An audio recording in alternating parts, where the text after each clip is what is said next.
All right. Good evening, everybody.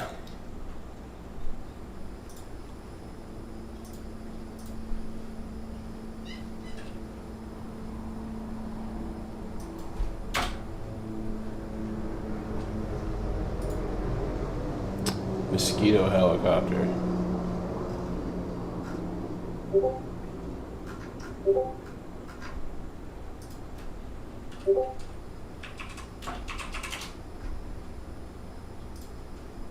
What would you... All right, just a second, guys, and we'll go ahead and get it started here. Let everybody pile in.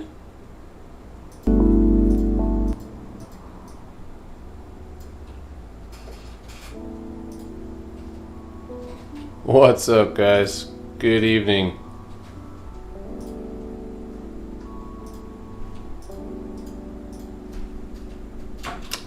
Let me go ahead and share this in the Discord.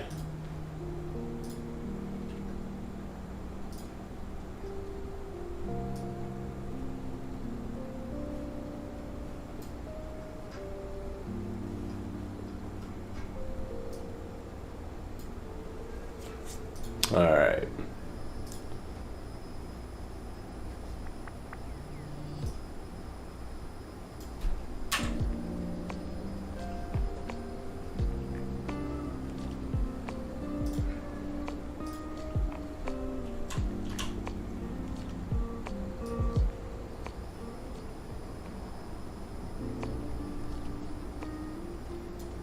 Okay. What's up, everybody? Just waiting a few seconds here. We're gonna go ahead and get started.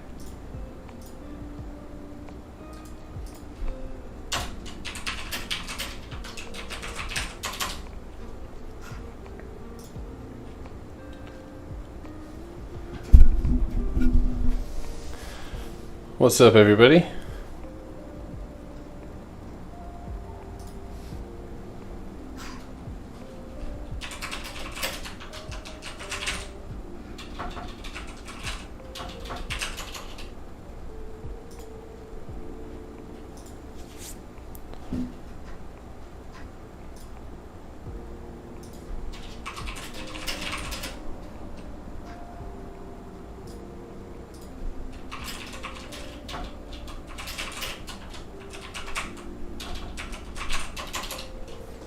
All right.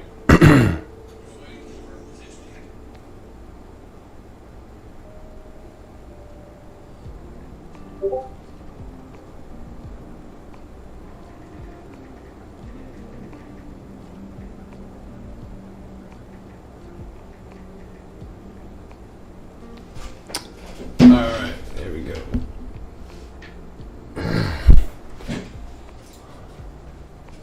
Wish analysis. How do I purchase a membership? Are you in the Discord already? If you're in the Discord, shoot me a DM, my guy, and we'll go from there. We're actually literally dead center in the middle of switching payment processors from something less stupid. But I'll help you out with that towards the end of the day. For sure. All right, guys, I got your request so far. What's up, everybody? What's up, Mobo?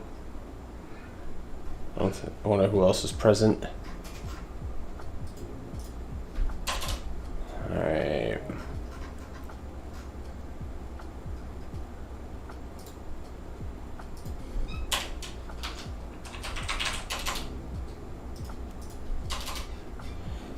All right, we're gonna go ahead. Good afternoon, Mr. Ziggy Pal. All right, let's go ahead and let's get started, guys. We're gonna go ahead and go over our news as always. Our major ETFs and correlating stocks, as well as the watch list for tomorrow. So. Charge point. All right, for sure. So I'll go ahead and while you guys write those down or send them my way, I'll go ahead and write these requests down. So we got Wish So Far, MRIN. That one ran today. I believe we played that one in the chat. Okay. All right. So let's go over the news for today. Some of the top headlines. Secret sauce it was one of the headlines that I saw today. It's what the stock market had after seeing so much red. We've now seen a relatively decent bounce. So with that being said, I like the potential for a run up into earnings. The RUT small caps obviously led the rally, up 1.81%. Energy, financials, materials all advanced over 1%, and utilities was one of the weaker sectors, falling about 1.1%. But all four major indexes rallied, so we saw some relief there, kind of went along. Somebody actually pointed out in the Discord that SPY finished on the dot exactly where I said I figured it would, so thank you. I actually totally forgot.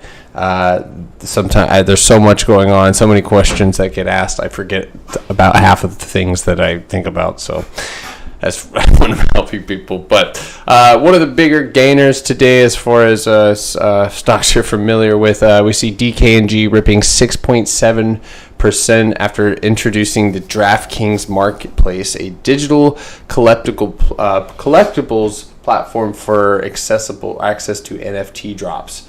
So pretty interesting stuff there. Bitcoin burst 15% higher, trading as high as 32.8K. Ethereum erupted 8.6 to 1.9, and we'll see if Ethereum can claim 2K before the end of the week. This also had a lot to do with the meeting between Cathie Woods and Elon Musk and Jack Dorsey.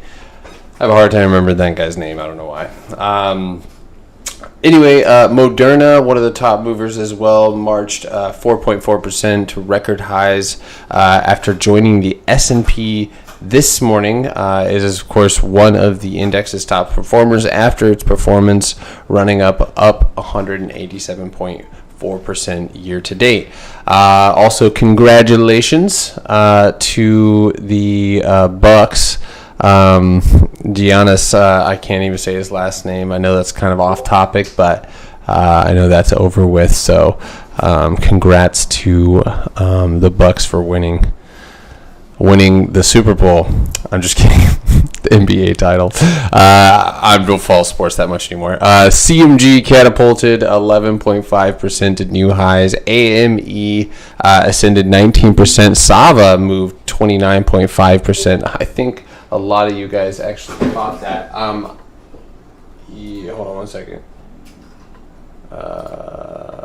What was the catalyst for Fubo today, or just move with the market? So I took that trade. What? I took Fubo for a swing trade based off technicals and the way that the market was moving. So a lot of times I've noticed that it's almost as if it's a tactic to displace investors from focusing on one, like AMC, or focusing on this and this. It does seem to me that it almost goes in cyclical natures, where you see the list and it's almost like a giant wave goes across it. So you see like all these random stocks, like will just pop, and it's like everybody chases those waves. This is a theory of mine, but it seems to me that Fubo, looking at the technical basis, like AMC bounced off a daily gap. That's pure technicals right there, and it's continued to rip since it's bounced there. And so at least rip, not really, but I guess kind of in a sense, climbing back up above 40 and hitting $45 today. So those of you who were crazy enough to swing AMC, no offense, I would have done. That was me too. So, but you guys ended up being able to take profit in the money today as well. So, But no, I just think that Fubo is next in the wave looking at the chart, and I'll pull up my screen as well. But if you look at the chart on Fubo, it does look like it's going to pull off a reversal here. I'll show you guys what I'm talking about so you guys don't think I'm crazy. Just talking about. Ooh, take a look at that. So I signaled Fubo at the white line. That's kind of where I suspected that we could potentially get an EMA crossover. So that's one of my favorite setups here, and that is going to happen on the 4-hour time frame. That's a larger time frame. Plenty of room on the RSI to go. Still hasn't initiated a crossover here. Volume is still relatively low. So if volume picks up tomorrow, right, we get to potentially hold our runners and re-enter the trade, right? Take profit on the trade, and if this continues and hits that $30 or $29.65 mark, which is my first target, $30 would likely be the zone, I guess, if you will. But this is why I took that trade. And of course, I did let you guys know the TTM is also signaling here, but I do believe that this one has the setup to run tomorrow. So anyway, does that make sense, I guess, Mobo? It's kind of, that's why I said it was risky, because it was kind of like, I can't bank on it catching that same momentum, but it damn sure looks like it's next in line. So, and that's something that I've noticed that's cyclical about the market. So anyway, closing prints today, S&P up 0.82%, NASDAQ up 0.92%, Russell up 1.81%, or 1.81%, excuse me, and the Dow up 0.83% as well, guys. So closing relatively strong. Also, do keep in mind that a lot of gaps got filled, and we're going to go over SPY here, and I have some interesting outlooks on that one that I think you guys will be interested in. So Coca-Cola, they put out their earnings today. Q2 revenue exceeded Wall Street forecast. The beverage company upped its full-year EPS and organic revenue growth factors. The EPS was at 68 cents versus the 58 cent estimate. Revenue was $10.1 billion, up 42% year over year, although we do see the decline from COVID, but that is a sign that recovery is well on its way and people are steady sipping. So Coke climbed up 1.3%. I believe that Heck Diesel in our chat with his fire Coke call, I think I wasn't on live, but I saw the remnants of that. If you're on, Heck, let me know. I see his mic is, I don't even know if he can hear me. I wonder if I should mute him. Maybe he's gone. It doesn't say his mic is muted. It's kind of scaring me. He just come home and like fart or something, I'm gonna mute him. All right, so let's see here. Predictions. All right, let me write that down. What did I see on MaxR? Yeah, I'll let you know. We'll go over MaxR here in just a second. That's a really interesting question. I love MaxR long term, but I'll show you what I'm potentially seeing going into tomorrow. So, okay, so we have Apple, ChargePoint, MaxR, and then NIO. We'll take a look at NIO. Alrighty.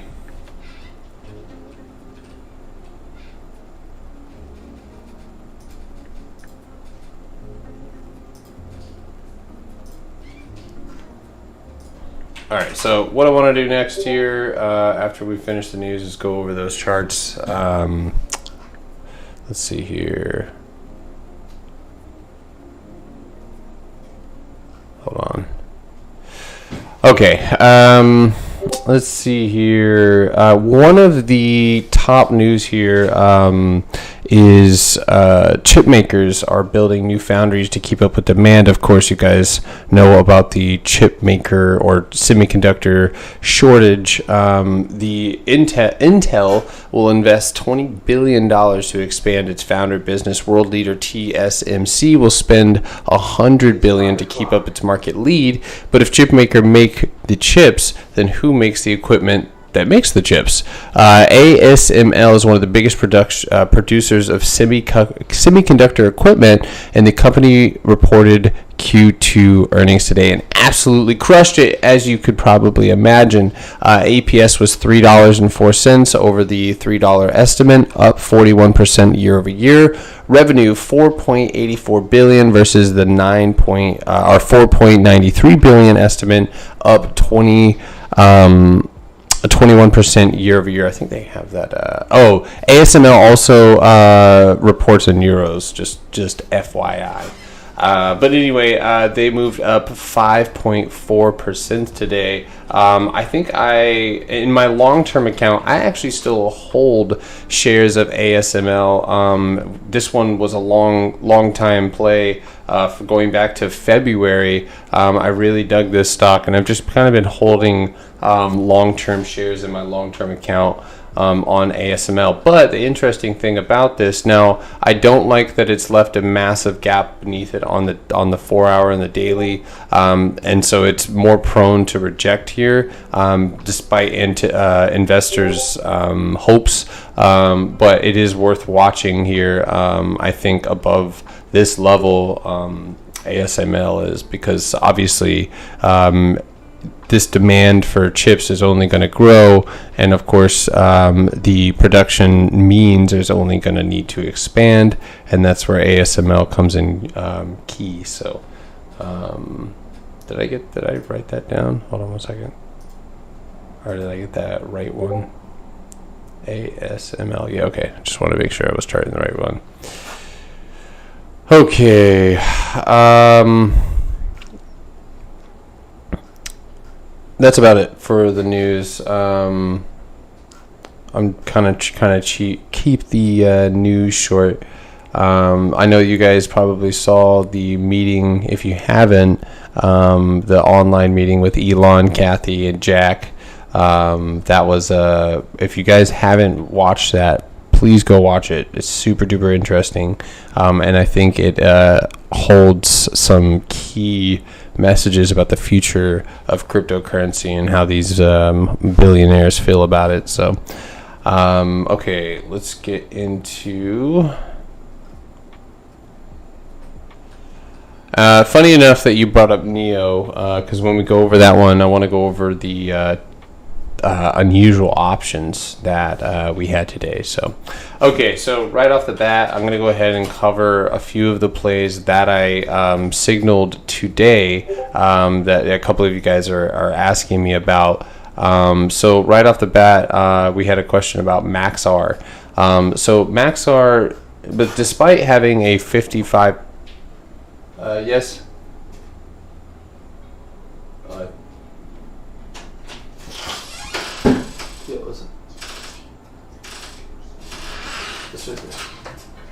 Yeah, no problem. Sorry.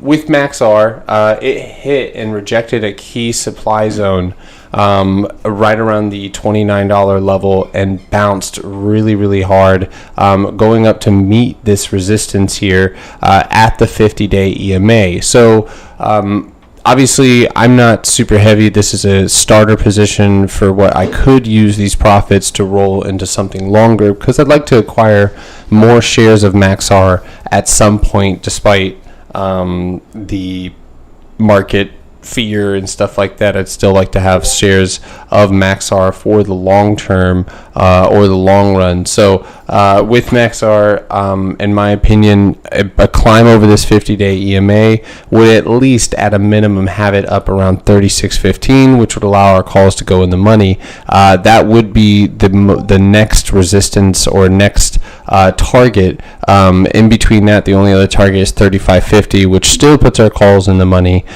So we still have time on our side. And so on this one, I'm going down here to the hourly, and I'm setting a hard stop loss below 32.63, where I may end up taking a downside position if the play doesn't end up going my way, or if I'm not fearful, but if I am hoping for a bounce, I may hedge myself. But otherwise, I see the couple of different potentials here. You have the potential for an inverse head and shoulders here. So you have this first dip here, and then this bottom, what looks to be the head. And then so there is the potential, like I said, that we go and we revisit the 32.50 level, where below that, I might cut my position. It depends on, obviously we still have till August, but it depends on the price action and how MaxR behaves when it gets to this 32.60 level. So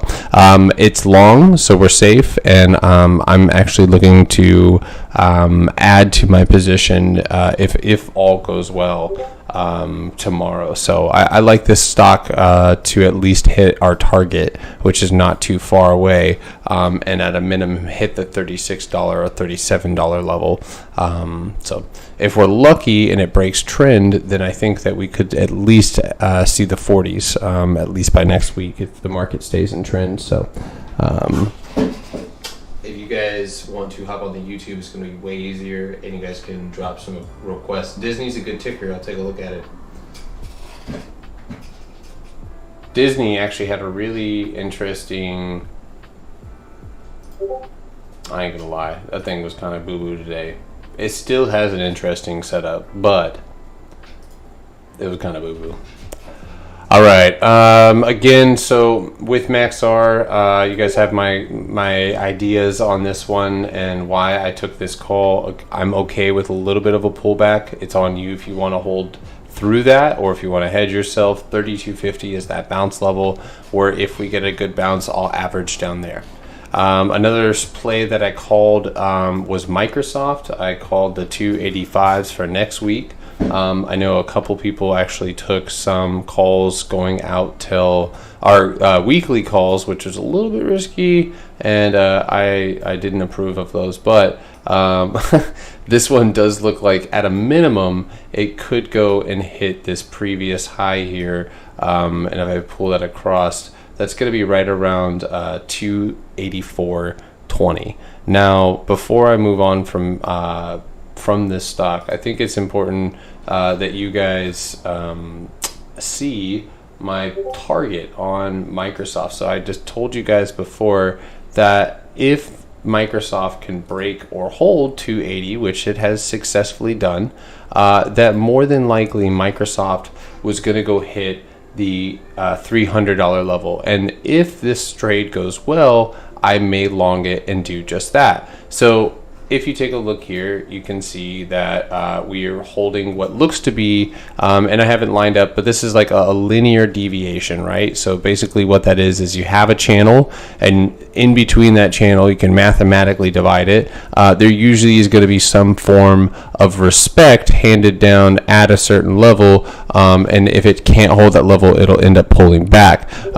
One of the reasons why I even took this trade is because I figured if Microsoft bounced off of this daily trend line and Nancy Pelosi bought a whole ass load of stock, that more than likely this thing, if it was ever going to have a chance and it was going to fill this gap around 260 to 256, which is where we played Microsoft for a couple of days, that there was the potential that this one could see upside towards that $300 level, which my target doesn't come from just guessing. This comes from lining up a potential time frame or time span where this play could eventually play out. So moving up around 6.3%, and right around there, you'll see my mouse is right at the $300 level. So 301, 301.75, and at that point, I think we could probably look to take a downside position on Microsoft for what would probably be a relatively healthy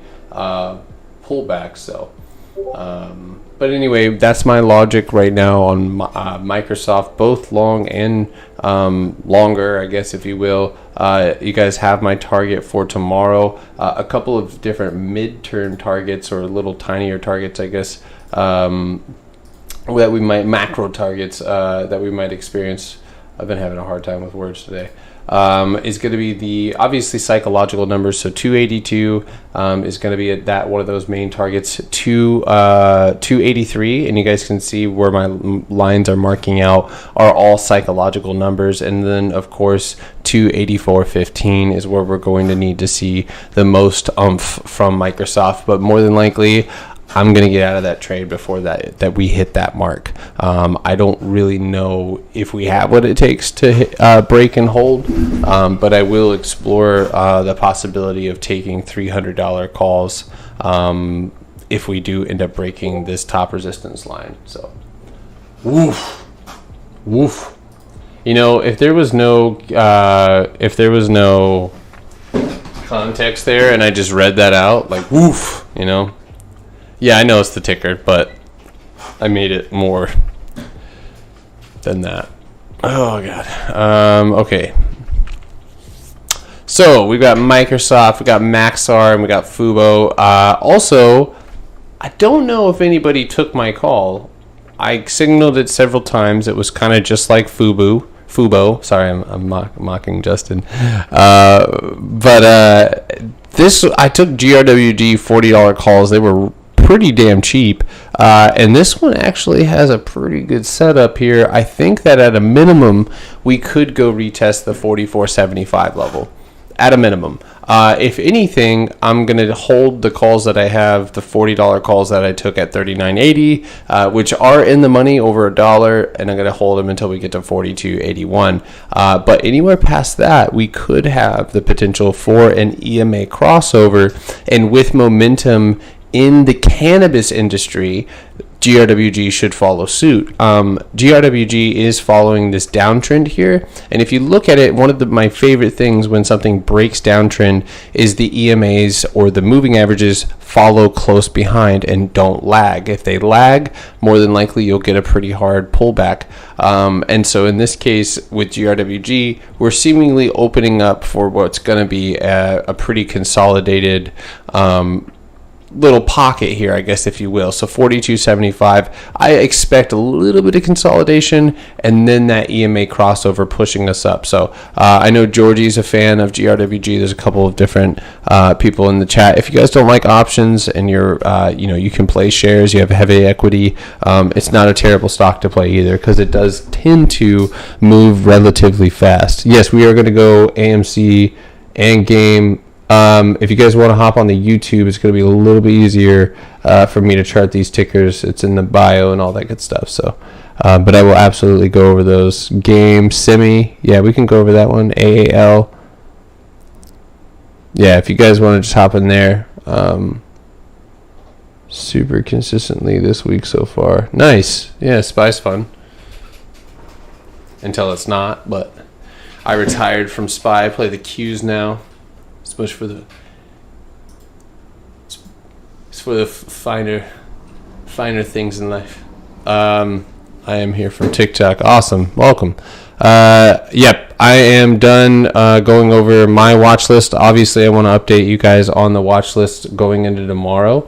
But we'll go ahead and get to Wish. Wish was the first one on the chart, and we'll go from there. I'm going to go ahead and write down. So we got Tesla coming after, and yeah, Tesla. Average investor. Oh, you didn't have a ticker. Never mind. Really thinking PLTR. Not a bad idea. Let's take a look at PLTR. I'm going to be tired. There's a lot of tickers here. AMC. GME. Looks good. All right, if you guys want to hop on there. Nice job. Yo, good job. 1K a week. That's really good. Fubo is on my mind for tomorrow. But, okay. Can you guys hear my music? I didn't even ask. All right, guys. I got Apple on the list. So,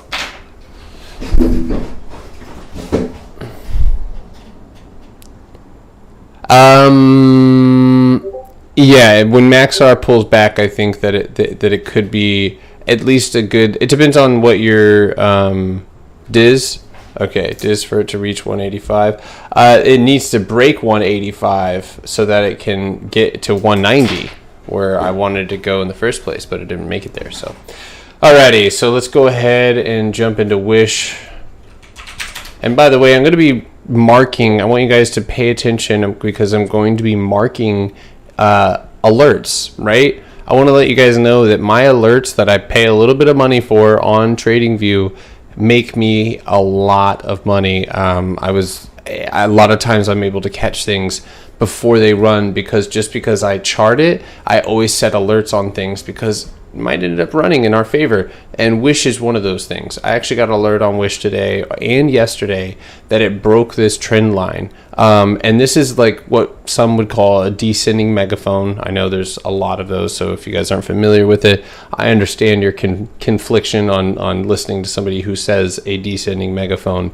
But it is a pattern. 1035 right now for Wish is a main resistance that we need to break. 1050, of course, any psychological or quarterly mark is going to be another target, but it does appear to have broken downtrend. Change that downtrend, you get a little bit of loosening in the price action, and then a nice bounce off of the 885 level. So what's going to need to happen here, and the good thing is that we're sitting on top of our EMA, so just with the right amount of volume and the right conditions, this one could end up seeing a move to the upside. Otherwise, I want you to take a look here, right? So if I was to set a line right here, Wish could very well pull back, right? So despite what I just said, this trend line here will be pivotal.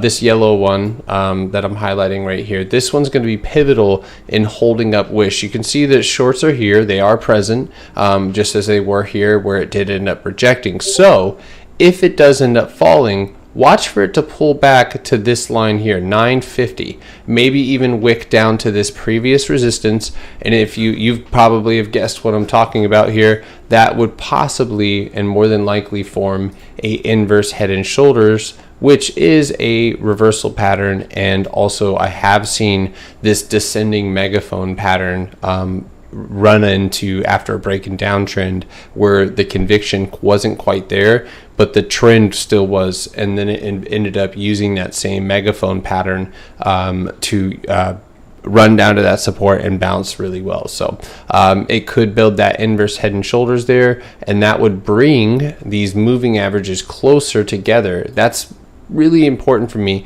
The other day when I took NEGG for a trade, and this was down on the 5-minute, mind you, but I still was watching the EMA crossovers. So the first thing that I saw, and this is the day that I took NEGG, is this setup here. You see multiple EMA crossovers here. I even had VWAP up, so VWAP all crossing over here, and this was my entry, which was pre-market highs as well, or that first initial wick. So that first initial wick of 29.20, and then I took my trade there, and it ended up running to 35 for a really nice play. So I like those EMA crossovers. They are pretty sick. Can I go back now?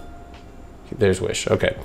So anyway, with Wish, I would set an alert at 995 or 993 and watch that to break that 50 EMA and make its way down to 950. Anywhere but not below 950, this pattern's blown and we'd have to kind of reevaluate it. I would say the next level, if 950 is broken, is a revisit to 875, which at that point, you have the potential for a double bottom, or you just continue to fall. But anyway, that would be my short-term target. And then to the upside, I would make sure that you have a alert set at 1050. 1050 break, and I think that this one may have a little bit of juice in it to run to the upside, to at least at a minimum to 1250. So looks good to me. Wish. And all we can do is and this is where I want to emphasize, let the trade come to you. If it doesn't go and you'd rather buy and not play puts or not watch for a bounce, wait for, if you see it get broken, wait for that bounce to happen there. If you get a nice bullish candle bounce there, you can still use the same entry as you did previously. Maybe you leg into a position. I know that if I was trading this and it did break, I would likely grab a little bit of whatever I was planning to play, whether that be shares or options. I would grab just a little bit here, and as I moved up for that breakout, I would basically evaluate, because at that point I'd have a pretty damn good average, and I'd be able to get out of that trade in the green rather than the red. So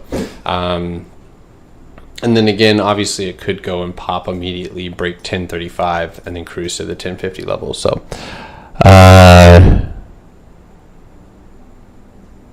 if you guys want to hop on the YouTube, guys, it's going to be a little bit easier to answer these questions. I'm screen sharing my face and the screen. Not that my face is important, but nobody even asked for this. I just uninvitedly put my face on here. What's wrong with me? Okay, MRIN was the next stock. This one ran up this today and hit its 200-day moving average here. Pretty rough, and it's really awesome, man. I was stoked because I've been watching. Somebody asked me to chart MRIN the other day, and I literally charted this reversal pattern, and I was like, yo, if it holds that 760 level, bottoms out, that I would probably expect, at least a pop, and that's what we got here. It seems like the 200-day EMA is going to be, and has been, a pretty tough level for Marnin to break through. So in order to see MRIN move to the upside, and if this is a meme stock running off of, what would you say, I guess just momentum or something like that. I'm not aware of it, but if it is, then obviously technicals can be blown pretty easily. But 1140 wick fill to $12. At the $12 mark, if we get a nice strong bounce and you get comparable volume similar to today's, then I do imagine above 1285 this one should be in the money, or move. I don't know why I said that, in the money, but at least moving towards that $13 mark for sure. So yeah, if you guys want to hop on there, I'll do Sophie, TD. I'll write those down right now. Sophie and TD. All right, guys, we're gonna go shut down the request here in just a second, because we're getting chock full, and I am only human. Mobo, I'm sorry. I have your tickers next. All right, so I got Wolf. It's on priority mail. What elevator are you in? That's funny. Thank you, by the way, for the likes. I appreciate it.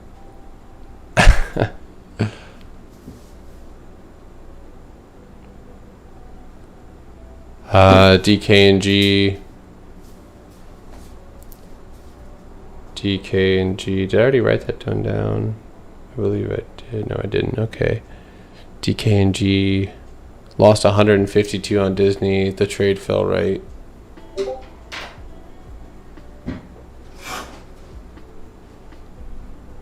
All right. Okay, so let's do Wolf real quick. Start on the daily time frame here. Nice. Okay. Wolf pulling off, Petco, of course, pulling off a support bounce at 1885, or rather the 1820 level. Nice bounce, at least to the, as far as like a support bounce. This leads me to believe that there's the potential for, like you see here on the weekly, you could see a double bottom here. So far, I think this is what this would be. We're not quite through the week. I would like to see before the end of the week, Mobo, 2172. Obviously, evaluating price action on the way there. The first break is going to be 21, and then if it hits that 22 or even just the 2172 mark, that's where you'd want to see it climb up above, give you that bullish engulfment candle. But it does seem to be holding a little time downtrend here. So 200-day moving average break, I'm going to set alert at 2083. I'm going to go back up here to the 4-hour. I'm going to set an alert at 2085, and then I'm going to set one at the high of 2184. I sound like a Valley girl. 84. All right, so yeah, wolf looks good to hold. Obviously, if it rejects this mark, it probably is going to continue in that downtrend. So can I check out, if you guys will hop on the YouTube live, those of you on TikTok, it'll be a little bit easier for me to actually explain this stuff and to show you the chart rather than holding it. So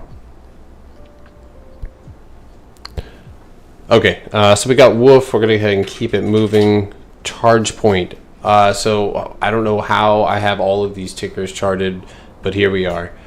So charge point, obviously broken downtrend here today, or today and yesterday. Nice move up to the upside, pushing this. Oh, nice. This is actually a previous breakout zone, the 2615 mark, for charge point. I wouldn't be surprised if you saw a little bit of a pullback tomorrow. Not like, I wouldn't even say the entirety of the day. Let's go take a look at the hourly here.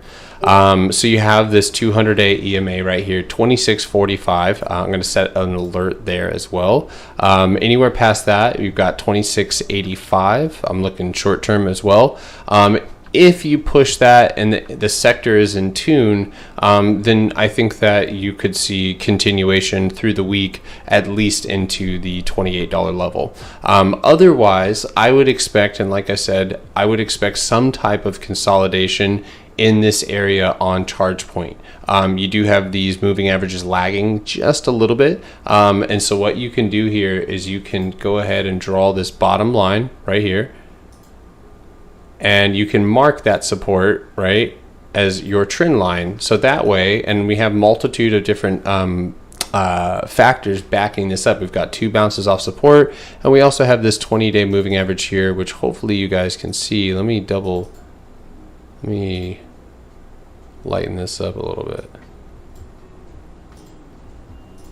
I didn't ask, or I don't think anybody answered. Can you guys hear my music, those of you on YouTube?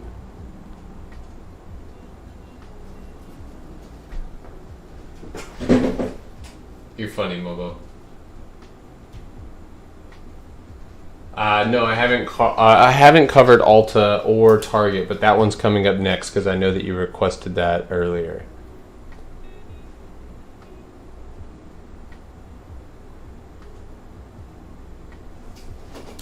Yeah, remember guys, hop on. I can't hear oh, not you guys on TikTok. I'm talking to the people on YouTube right now. You guys can see I'm streaming right now. So Meja can. No.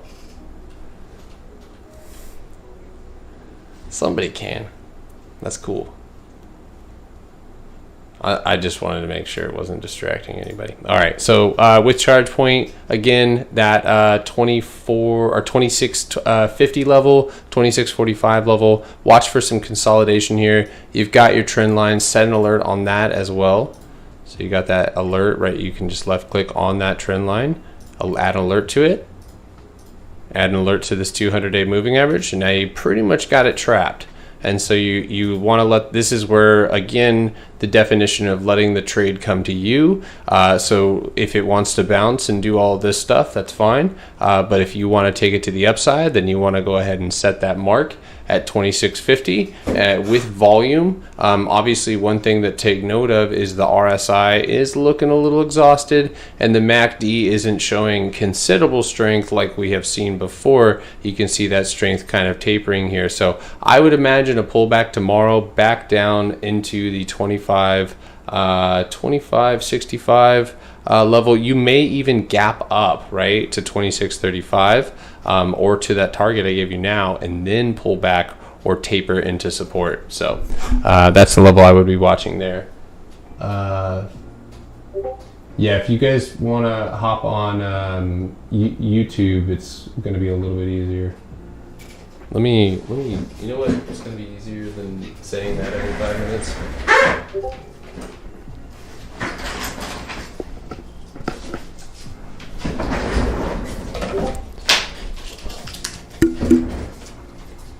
Yeah, we're going to go over Ulta and Target here in just a second. And this next one.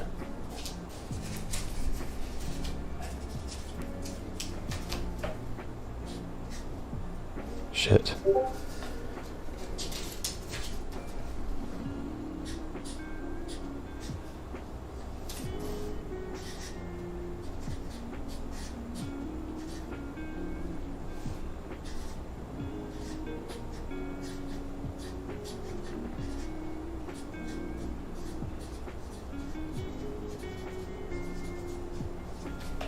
All right.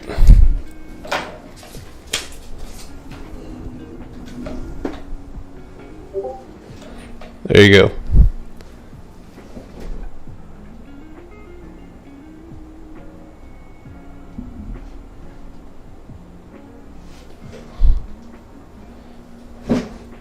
It looks like an R, but it's actually an S.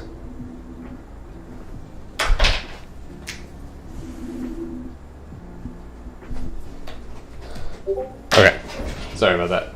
Okay, yeah, we got charge point pretty much covered. Maxar, we've already, I think I already went over that one. Yeah, I went over that one with you guys as well. Alta. Okay, Alta's pretty clear. Shouldn't take us a second to map this one out. All right, there's Alta. So you have a multitude of corrections happening here. Gap ups and pullbacks, and multitude of rejections here. 1, 2, 3, 4 wicks off of this top resistance on Alta. The good thing is that it hasn't just completely gone to the downside, where it seems like cyclically when it does hit that resistance, it has dumped. And I'm looking at this on the hourly as well. So let's go to the daily here, and that theory is confirmed. So we see a multitude of rejections here at this level. So looks like it's going to be pretty key for Alta Beauty to at least hold. I would say at a minimum 340. Alta is going to need to hold 340, and you can see here the 200-day moving average and this previous support that got broken. So I'll mark that out for you right there. You can see those are perfectly in line. 200-day EMA here and this support right here. That being said, there is no gaps beneath us. That's good. You are making what looks to be more of a flag than anything else. And it does look like as well, this 20-day moving average is a well-respected support and resistance for Alta. So watch for Alta potentially to pull back again to that 340 level and bounce there before maybe consolidating and then seeing continuation. Otherwise, below this level, 338.75, I would venture to guess that Alta is going to pull back. Because if it can't, usually what I like to see is 3 times in a break. So maybe let it consolidate somewhere in this range here until the moving averages catch up. You do have a EMA crossover here that is potentially with volume could happen. But again, this looks a little bit sketchy as far as continuation. So.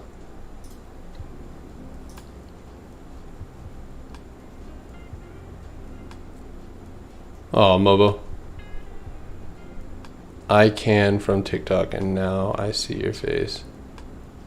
You can only hear the music on the Discord.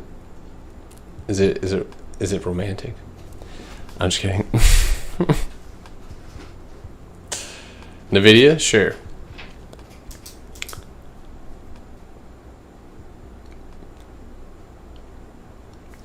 I'm about to pull all-nighter if y'all keep dropping these tickers. All right, so Alta, again, I would say tomorrow, watch it above 344.71 for continuation to the upside and a test at that resistance, bring that back down. Right around, I would say 345 psychological number, with the first target being 350. Otherwise, watch for consolidation in this range.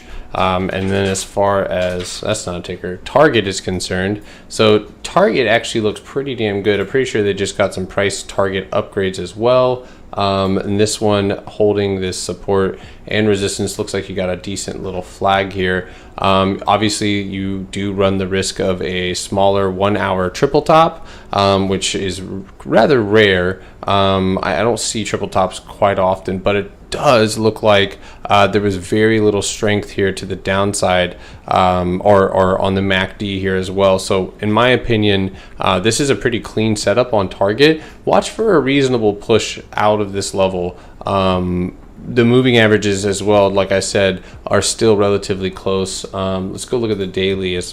So the daily also looks like it's bullish. It looks like it's bounced off of, let's see here. I bet you it's the 9.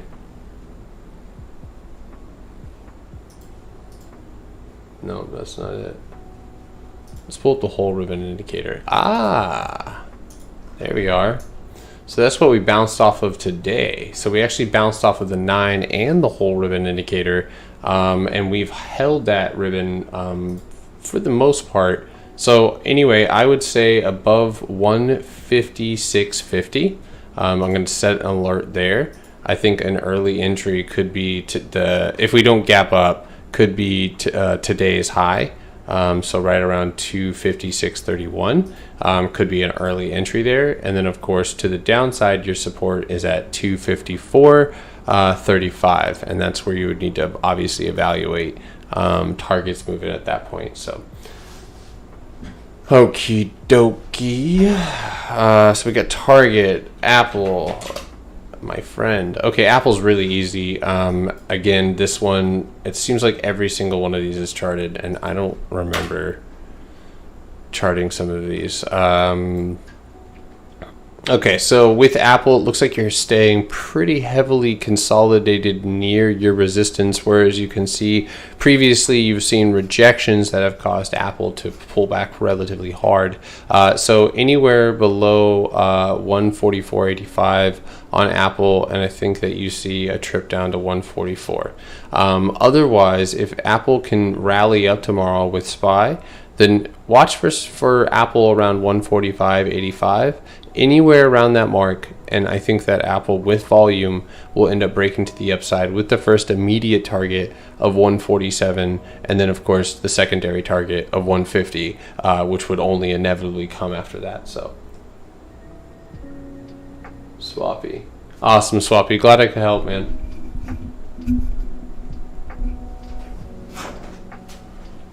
Yeah, it's Alta and Target have pretty clear setups, so they shouldn't be hard to wait for like the trade and the setup prerequisites to come to you. So I like that one. I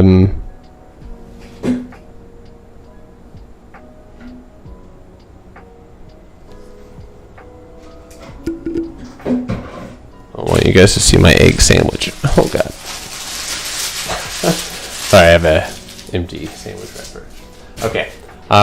So anyway, with Apple heavily consolidated underneath the resistance, not seeing a really firm rejection. You do see a pullback, but nothing crazy. Buyers at the 144.75 level. That's why I'm thinking a break below that. The whole ribbon indicator, oddly enough, guys, not showing it's kind of flickering on and off here.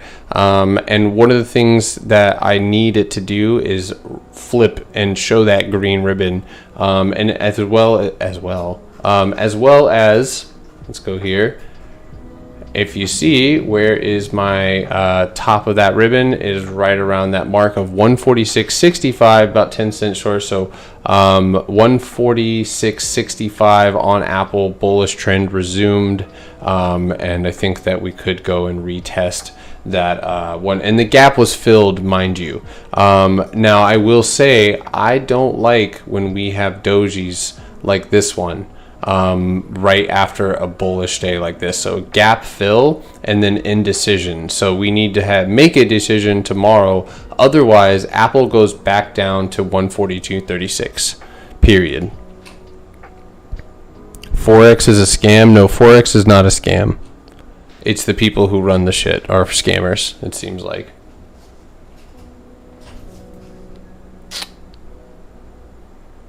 What stock is this? This is Apple. I've told people before I can't even spell that apples, the fruit, right, in the grocery store anymore.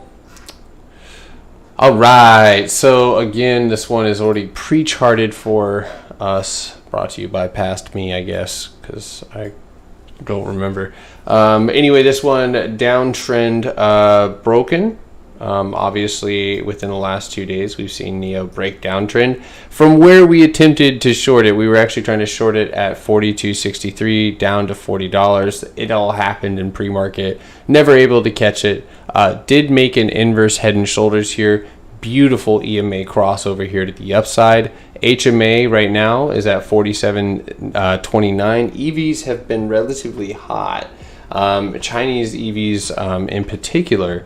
Right now it's pushing up and trying to push that 47.35 level with the first immediate target, and I think this is why it's having a little bit of trouble, is 48.36, and then of course the $50 comes right after that, but you're not going to see that immediately.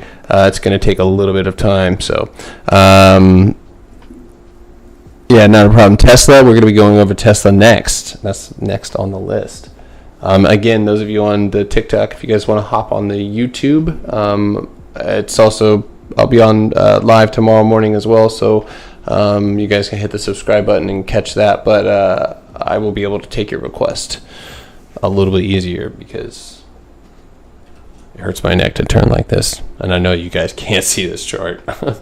Anyway, so 47.50, and you should be on your way to that 48.35 mark. Now, the only thing that I will say, and it has ignored it before multiple times, is that the moving averages are a little far away. You got 45, and I'm trying to give you both sides of the coin, so that way we're not coming into the day thinking that there's the absolute that it does this. 46.50 to the downside, and I think you go for just simply a pullback, a retest. 45.85 is where that 20-day moving average is. So keep an eye on that one.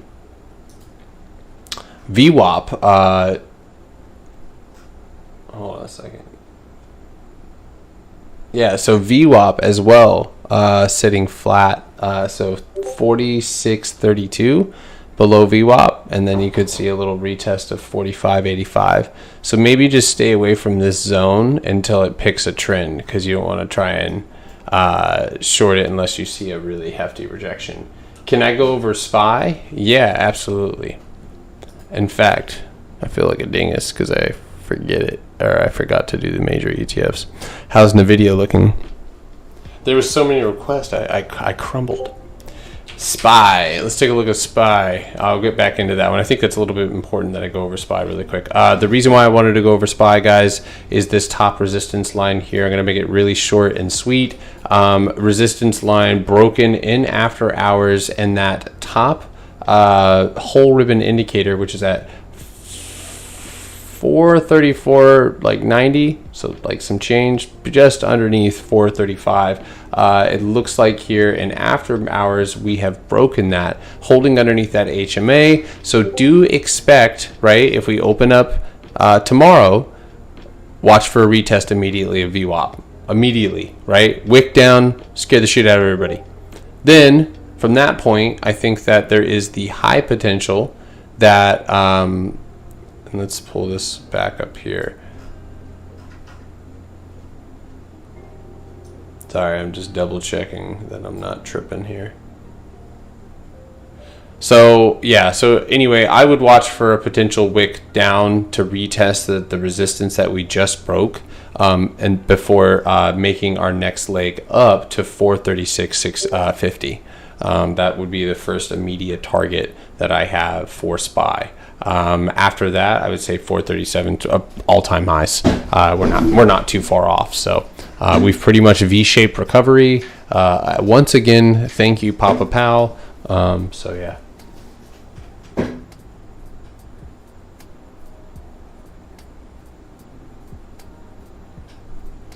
What?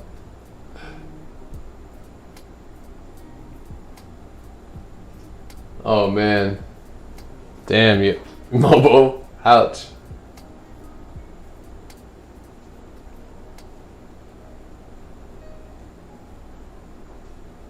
Wow, that's terrible. Someone's losing the license. Okay, so anyway, we'll get back to it. So Tesla. Burrito the Cheeto. Thank you very much. I love that.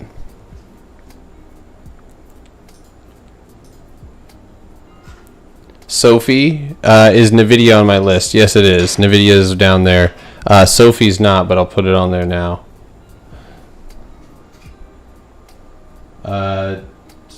Crash this year in 2022.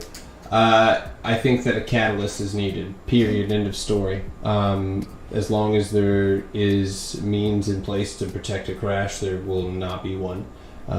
They're going to continue to say that they have means to deal with inflation and whatever they can to keep the market afloat. So, and in all honesty, I would just wait for that. I wouldn't go into anything expecting a pullback. I would just play the chart. And in fact, before I move on, let me show you guys this really, and this is probably one of the most important if you guys are new or you haven't seen this chart. So take a look at SPY, not on the hourly, but take a look at the daily, and I already have it mostly highlighted here for you guys. I'm going to get rid of VWAP because it looks like spiderweb. But right here, yet again, the 50-day EMA, and that's that burgundy red line right here. How many? I mean, it has literally been and that's the 50 EMA that I use. I'm an EMA trader, partially EMA trader, but this one holding that 50 EMA, and it happened again, where we got a really strong bounce, and it led us into all-time highs. So Trampolini is the 50 EMA weenie. This thing is literally just like super bouncy as far as like play, and that would be my opinion. If we're looking at a crash below the 50-day EMA, 2 days of downside below it, there could be continuation. But remember, the market's meant to go up, so if it has a chance to recover and climb above it, it will. What's my YouTube channel? Simple Stacks Investing, and I don't know why, but my little piece of paper is gone. Simple Stacks Investing, right there. Okay. All right. So anyway, let's get to Tesla. No more delay. We'll go over the Qs here relatively soon here as well. So Tesla, hot dog. So this one, I think we in previous video and in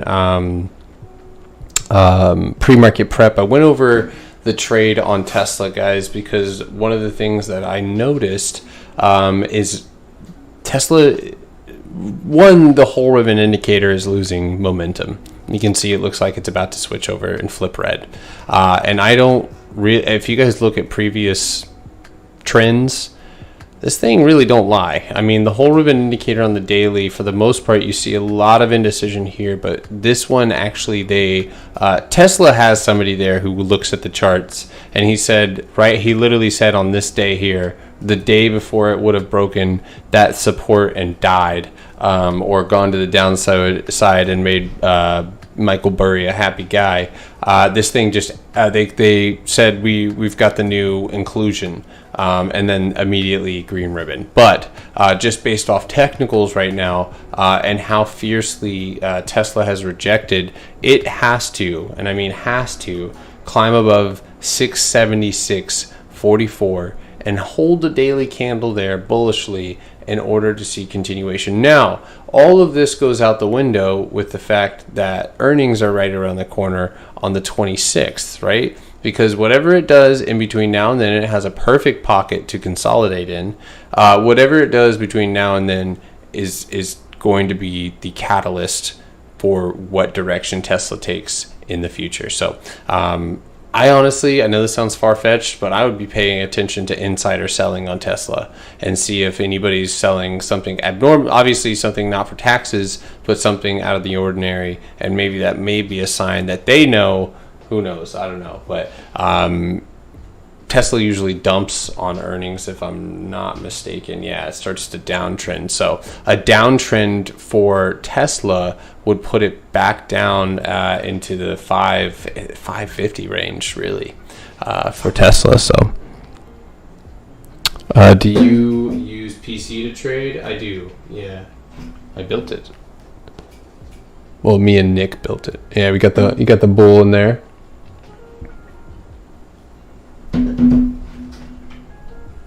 How about Neuro? I see that. I don't think you're on here anymore, though. Are you on? Oh, 3 minutes ago, so you might be on. We'll go over neuro. Just wait. If you want to hop on the YouTube, though, it'll be a little bit easier, and I'll cover neuro. Okay. Anyway, on Tesla consolidation, I would expect in between the 691 and this bottom support line here. So what you can do, add an alert to that trend line, add an alert to this trend line, and call it a day unless you're playing morning breaks. And if it breaks 674 in the meantime, then I would suspect one more tap of 695 on Tesla. So, all right, let's move on. PLTR.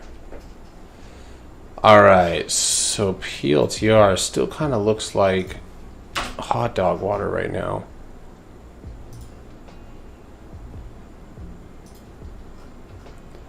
All right, let's pull the whole ribbon out of here. Things are looking a little messy here.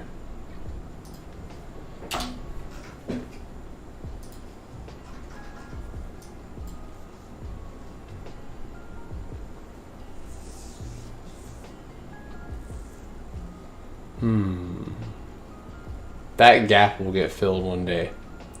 Make sure to set an alert at $30 on PLTR, because if it breaks $30, it's going to go immediately ripped 31.50 and then possibly 31.76 or 75. That's a gap, but that's for future reference. So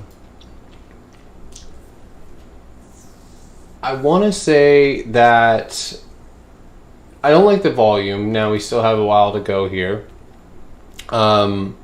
And PLTR pretty much fell from 27.50 back down to 21.50 in a matter of a week or so. This one is getting what could be a dead cat bounce. And in order to verify whether or not that's dead cat or not, 23.50, period, end of story. It needs to push 23.50. If it can break 23.50, you've got the obvious and mark right here, this previous, and let me pull that back up. So you have a little micro gap there as well. 24 would be that first break after 23.50. Of course, that's a psychological number. And then right after that, 25.55. This one does seem to have broken, and I'm sure we could go down to the hourly and draw a little trend line here to get an idea of what's happening. So going off of these highs here, pulling that down, you can see very well respected. So I started off with my highs, right? Going to my nearest swing high, if you want to call it that, and charting that downtrend there. So there's multiple trends. You can chart on the daily, find something, and then you can zoom blue skidoo your ass down into the hourly and see something totally different that'll give you an idea on whether or not that setup will actually end up playing out.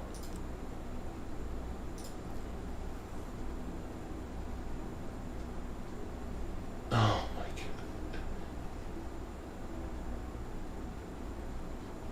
Yeah.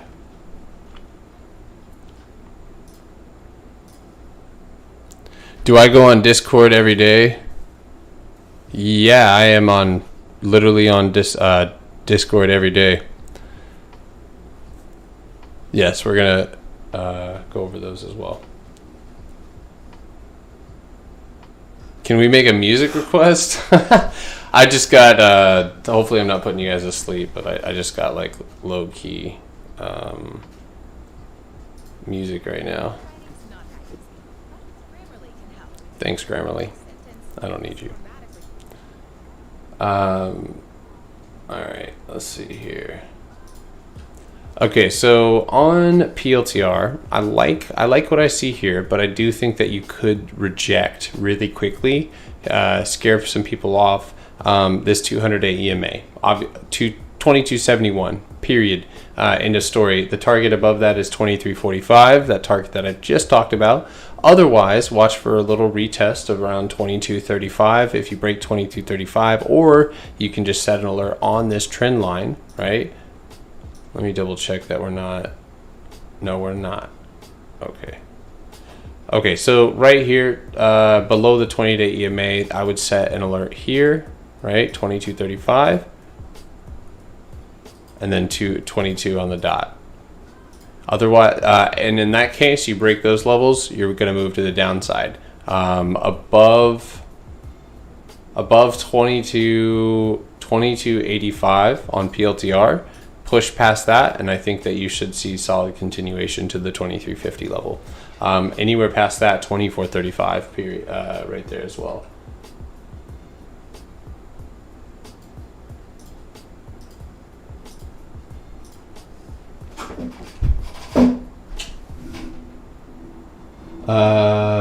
Ford, yeah, guys, hop on the YouTube real quick. What site do I use to chart? TradingView. TradingView is the shit.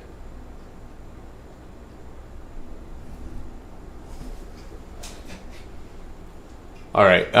So PLTR pretty self-explanatory. Hold this support. Collect some volume. I think that there could be a little bit more consolidation here in this range than anticipated.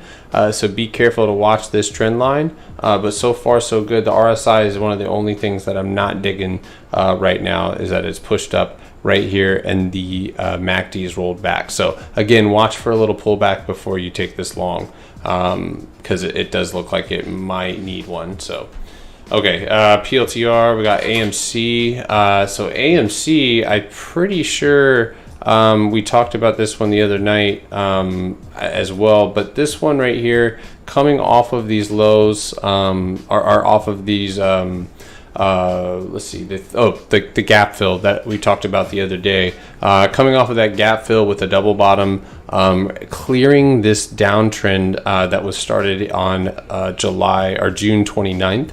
So that downtrend has been broken, but you can see that they have set the stage for attack at 46.35, so waging war and pushing this one down to the $41 level.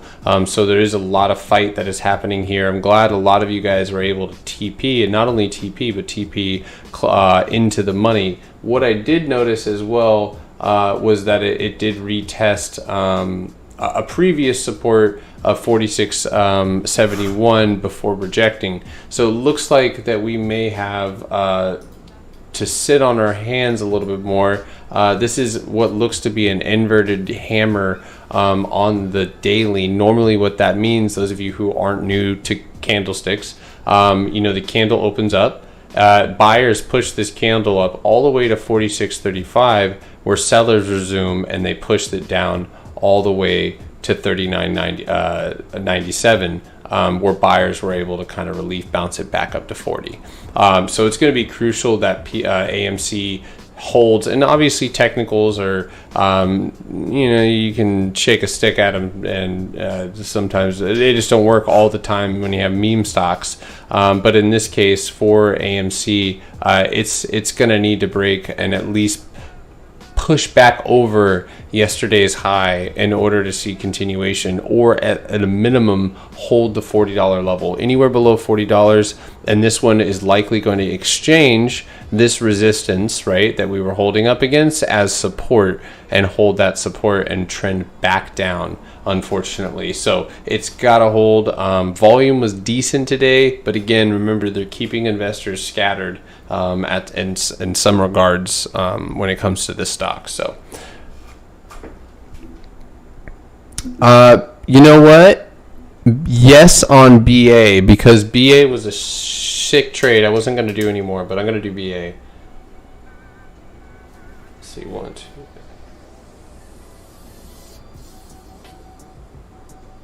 All right, 12 down, 8 to go. And probably a few more. All right, so let's go over another. We got AMC. Actually, before I leave AMC, I don't want to half-ass this. So let's look at some levels, right? 39.35, anywhere below 39.35. This one's going back down. Use this resistance that I have drawn here, the dynamic one. I would say it settles at 35. I'd say 36. 36 would be my first level for to watch. So you have 36 here. And that is where I would say more than likely it would retap this dynamic resistance and that level simultaneously, and we'll watch for a bounce there. So set alert there at that 39.50 mark. Okay, so we got AMC. If you guys have any questions, guys, you're gonna have to throw them on the disc or on the YouTube. I'm primarily focused on knocking out the list there, but I will look at BA little selfish. I'm just interested in that stock too. But no, I want to make sure I'm getting to everybody here that's watching me on YouTube. So, okay, so we got GameStop. GameStop is next. A little bit cleaner than AMC as far as holding, tapering, and pulling back. This one has a pretty obvious. Maybe. Hold on a second. Okay, so GameStop looks like it's got support. It's 10 o'clock. Yes, it is. Around 176. And that is actually a previous. So if you draw a line here, you'll notice that AMC, or GameStop's rather, could potentially see a pullback or at least tapering, because it's not just dropping like a hot rock like it does here. It's not flushing, it's just pulling back. So I would suspect and watch for a potential tapering to and around the 176.50 level. And let's go down here to the 5-minute as well. Now I could be wrong. Like I said, these are meme stocks, and they can gap up substantially overnight, and just whatever I just said is wrong. But I will say, and this is the beauty of zooming in and out, it does have this little tiny reversal pattern here. It looks like it broke downtrend here in after hours. So I would say really start watching this one at a break above 187.27 to the upside, and then below 182.62 to the downside for a trip back down to support.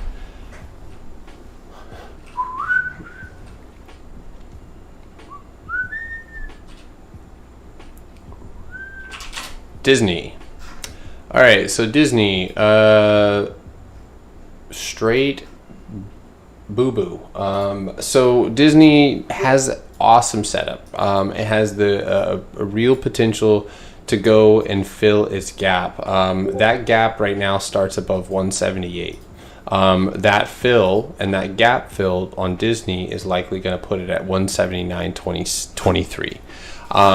Disney fell out of what looked like a daily flag at 185, only to pretty much flush and reject and drop all the way back down to 173, or actually the 172 level, before finally seeing a bounce to likely go fill that gap. So I think on a technical basis, it's worth watching just for that alone, for that gap fill. So I would be watching, and let me go pull that back up. Yeah, so 178, gap gets filled at 179.35. So not a whole lot of room to there. This is ugly. It's got, and honestly, it doesn't look good. That's not ever something that you want to see at a level like that for a big name like Disney. It just, yeah, not great. I would say that in order to see any resemblance of a recovery, I mean, you could even draw like a speculative 45. And what I mean by that is, like, you can literally use predetermined angles, and please don't get confused if you're new to charting, but predetermined angles like a 45-degree line to determine where something could potentially meet its resistance or support. And as you can notice, or as you notice here, Disney does seem to like to respect that 45 right there. So yeah, it looks good. I would suspect that Disney at the most would hit 182.45, 182. So all right, Disney, Sophie. So Sophie.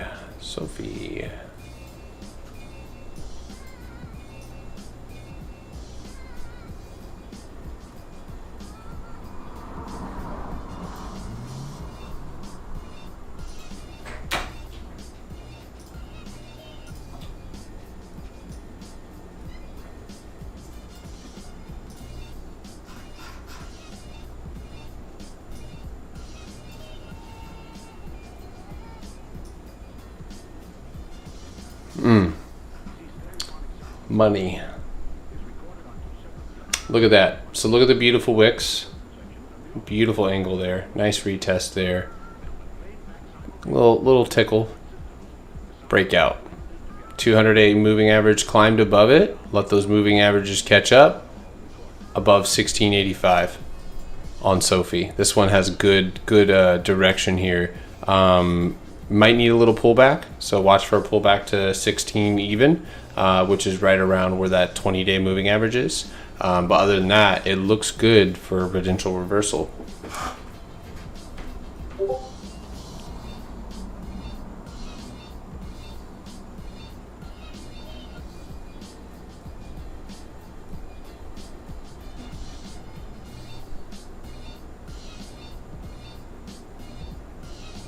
I can't see you are live in YouTube. Yeah, I can look at forward. Go double check. It I should be live on YouTube. Unless I've been talking to myself.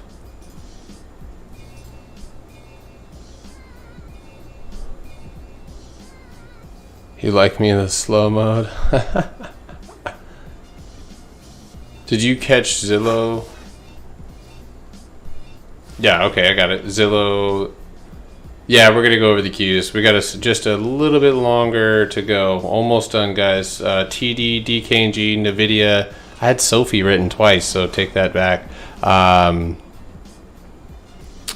I'm gonna look at forward. No problem, Reed. Just a second. Yeah, just let me get down the line. Thank you guys for leaving a like. Those of you who have left likes, the algorithms love it. Okay, so we got Sophie, we got TD, Trade Desk. Trade Desk, another lucrative opportunity here, it seems, as well, to finish filling its gap. But the thing about this gap is that if the gap gets filled on Trade Desk, it also breaks downtrend. So 66.65 tomorrow would be the most likely target for Trade Desk to the upside. It looks like you do have... it's a little bit too early to tell, but I would say as long as you can hold this 65.50, then the likelihood of that fill at 66.50, 66.65 is highly likely. So watch for that gap to get filled. If the gap gets filled, keep in mind they have another gap at 68.63 all the way to 69.60, which would likely lead TD. Is this the right Toronto Dominion Bank? I thought it was Trade Desk. That's TTD. Am I doing the right one before I keep charting Toronto? Because if this is the right one, it has a sick ass setup. What do we think? Let me know. If I'm doing the right one, which I'm going back and it looks like I'm right. TD. Is that the right one? Anyway, well, if it is Toronto Dominion Bank, watch it for the gap fill to this 66.50 and then a potential run, and that would have to clear the 200-day EMA, and that 200-day EMA is at 68.25. So after 68.25, you have a nice gap to fill, 68.65 all the way to 69.65. So that's TD. Okay, DKNG. DKNG running off of the news. We talked about that right when we started pre-market prep. DKNG here breaking downtrend. So we had a smaller time frame downtrend here. We were locked up in what looked to be a potential pennant. And this is obviously after that Hindenburg news kind of blew them out of the water. And so we did have this little descending triangle here. It did end up breaking to the downside, but it looks like at a minimum, it's going to go retest 49.60. 49.60, and then you have a whole lot to deal with at $50. I wouldn't go pushing it too far. It does have a decent setup on technicals, and it does have rising volume as well as earnings right around the corner. It's in the NFT spaces as well. So, I mean, that's something to think about. But I will tell you that downtrend gets broken at $50. If it was to do that, it could even reclaim that support and consolidate right in the $50 to $51 level for just a few days before it tries to go make another leg up.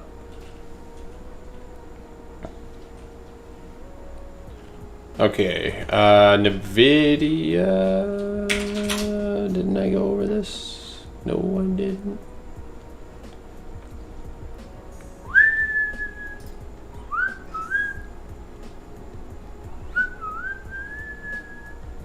All right, so NVIDIA with a clean, ooh, I love that. I love it. I love it. Okay, so looks to me,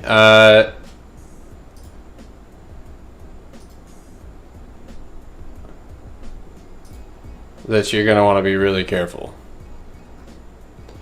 So climb above 195 and I think you're all clear. And this is a speculative pattern. That next mark up would be 175.50 on the dot. 175.50. Otherwise, watch for a rejection tomorrow on NVIDIA and a pullback, at least holding that 200-day EMA. But again, if you see a harsh rejection on NVIDIA, then watch for this one to reverse trend. So I don't like that pattern. Not here anyway.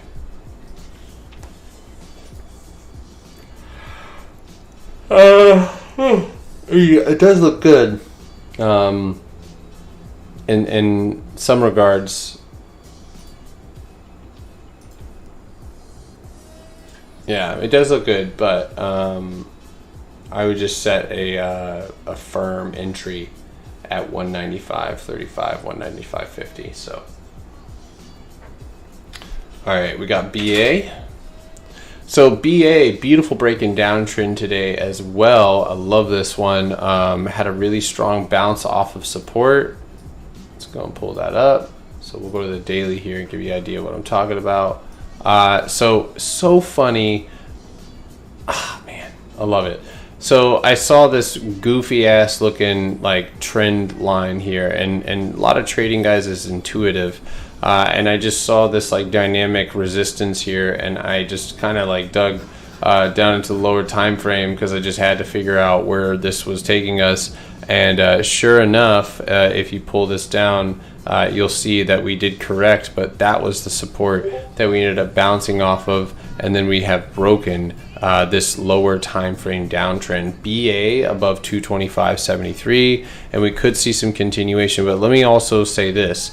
Boeing has just seen an absolute pummeling all the way from 250s, well really almost 260s, but 250s, and look when it bounces. So when it falls hard, and then it bounces and almost retraces 50% of the previous loss. Now what's happening here, and where are we getting stopped at? Right around that previous break and downtrend, and 50% of that previous loss. So like I said, it's going to need to break 225.75 with some oomph. If not, stay away from the trade, because I think Boeing goes back down. And I think that a lot of people are bearish on Boeing, and Boeing is just shooting themselves in the foot all the time. I actually went over charge point on my YouTube. So if you guys, I will look at mRNA. Yeah, I can look at that in just a second.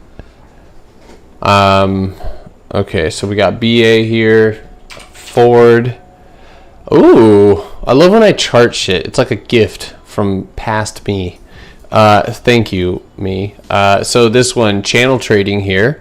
This is one of those opportunities to let the trade come to you. 14.35 to the upside with volume, earnings right around the corner. We know we're being stifled by chip shortages and other things like that. But otherwise, it looks like it could go for that break and downtrend. Watch for a rejection. If it ends up rejecting or running 14. Oof! I just popped my ear. 1470. 1470 would be the first target for me within the 1485. Ford's a slow mover, guys. Even on its big rippers, you can see 1283 to $15. some stocks will, do that in 1 second. So, all right. So we got Ford.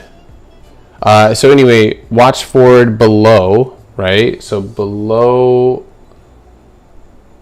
I would say 1375, and then above 1435. I don't like the wick right here. That's not super crazy or cool. But 1425 with volume could be a place to potentially leg in here. But you're getting close to earnings, so you might see momentum pick back up on them. So.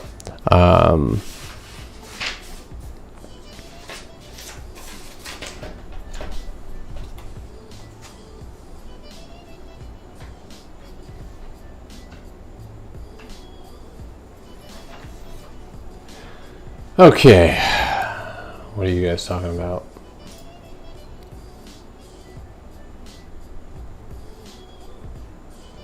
Is that a fencing uniform in the back? Yes. Instead of fighting, I've given up fighting, and I now publicly ask people for duels in the street as a way to settle up. No, that is actually my fiance's dress form, where she sews and does cool stuff. Like that's her workshop in the back. So yeah, there you go. It's a form for making clothes. Sorry, I didn't even read your comment. I should have read it before I went off on my tangent.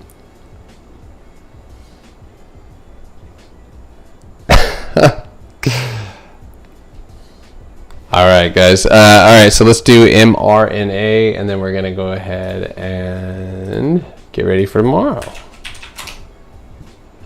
So mRNA looks like it's just starting to establish a downtrend here. I think it's worth going to the hourly really quick. Yes, it is. All right, so pull that down there.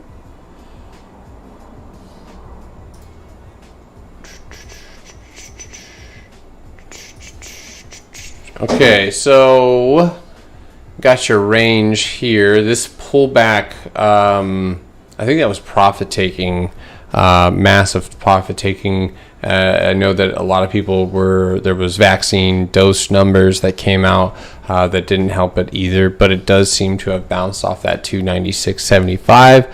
Tomorrow, watch, damn, that thing moves in a very, very wide range. Damn.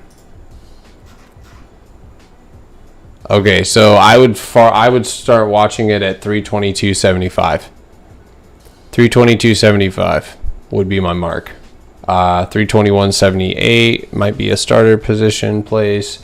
325.79. Let's go look at the daily RSI.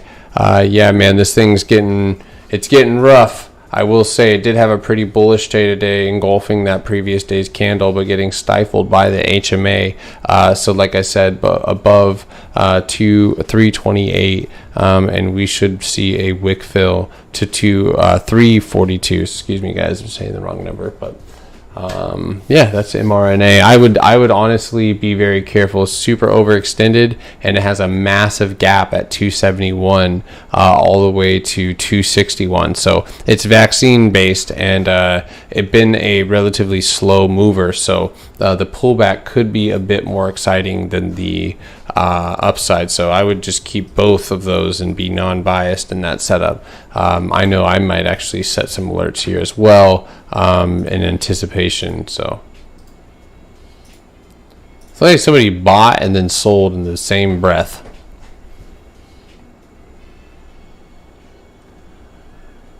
By the way, real quick, tomorrow, keep your eye on SOS. I bought this one in after hours here.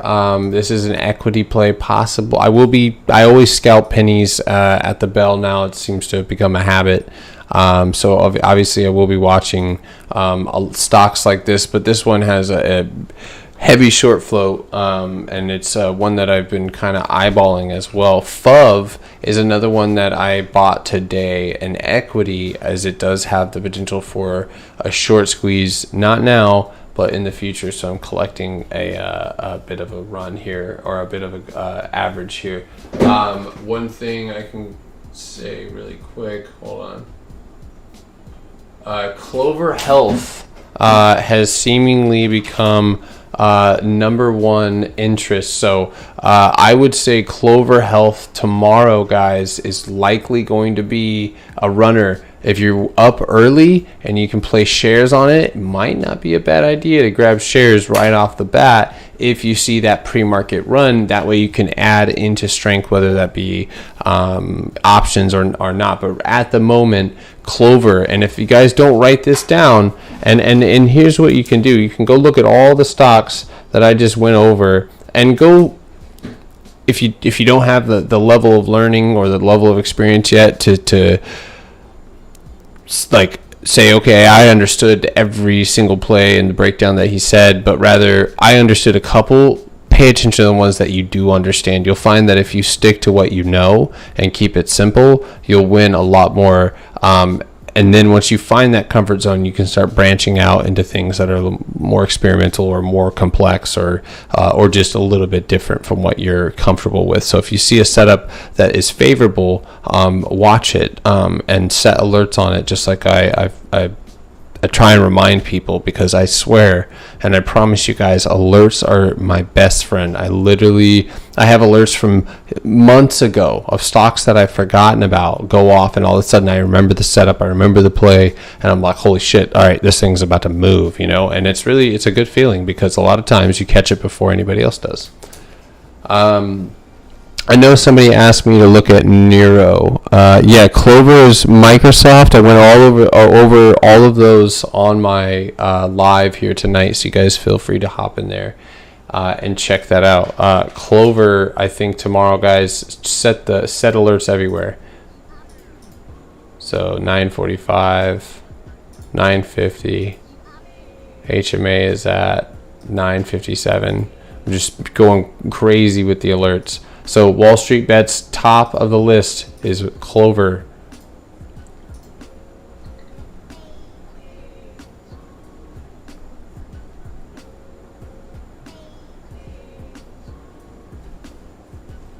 The news, by the way, I know some of you guys saw. I just saw Lex, LEXX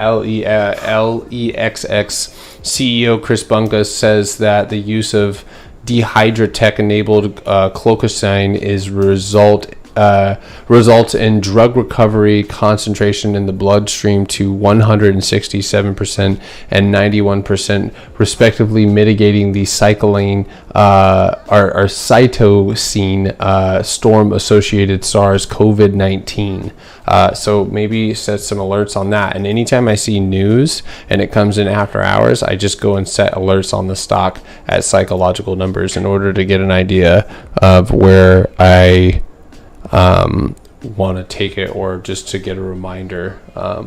Also, eyes running today as well. Eyes here, I believe in, is this after hours? I believe in after hours, eyes running really hard. Watch this one tomorrow, penny people, for continuation above 550. So I believe on the daily we have a massive gap, y'all, around 530 all the way to 624.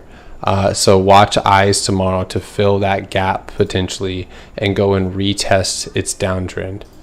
So those of you who can play with equity and take fat equity lots. Alrighty, guys. Well, that's it for me. I am gonna go ahead and get ready to go to bed. Might go play Fortnite or something for just 1 second and do something other than look at charts. Try and take a mental reset. But I will see you guys tomorrow morning, 8:45, 8:30. Make sure to be on the YouTube live. Otherwise, thank you everybody for dropping by.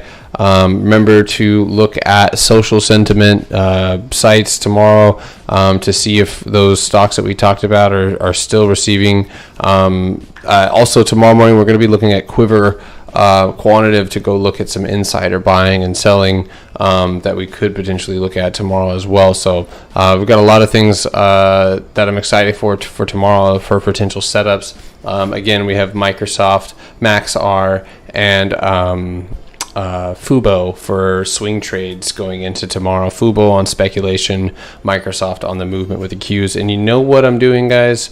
Before I even move on, is I didn't give you guys an idea on what the Qs could potentially do. So let me do that really quickly before I run off. So I think the Qs could potentially still see continuation, and I can keep this really short, guys, because it's not a problem. This one I already have charted out. So right here on the 4-hour time frame as well, you have this little descending pattern here, finally getting a break. And let's see here, I'll pull that back up. We got a nice little channel trade here on the Qs. So breaking out of that little channel, retest, bounce out. I would suspect tomorrow 363. At the most, watch for a wick or a push up to 364.75 or 365.45. But other than that, I would say the first target would be 363.75 for a push to the upside with the Qs. It did break downtrend, and then again below 360.50, and then we could see further consolidation on the Qs. Have your support ready. Here's your support right there. So keep your eyes peeled on that one.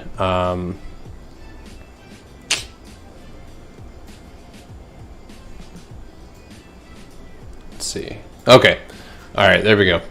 So bounce off support. So watch it to taper in here and potentially hit 365. So which would also lead it into testing that all-time high. All right, guys. Well, we pretty much charted half of the market. So I'm gonna go ahead and go to bed. I'm exhausted. Thank you guys for stopping by. I'll see you guys tomorrow morning, and we'll get to it and get this money. We'll look at Simi. I'm sorry I missed that one, man. I gotta go to bed. Thank you guys. Appreciate you. Have a good night. All right.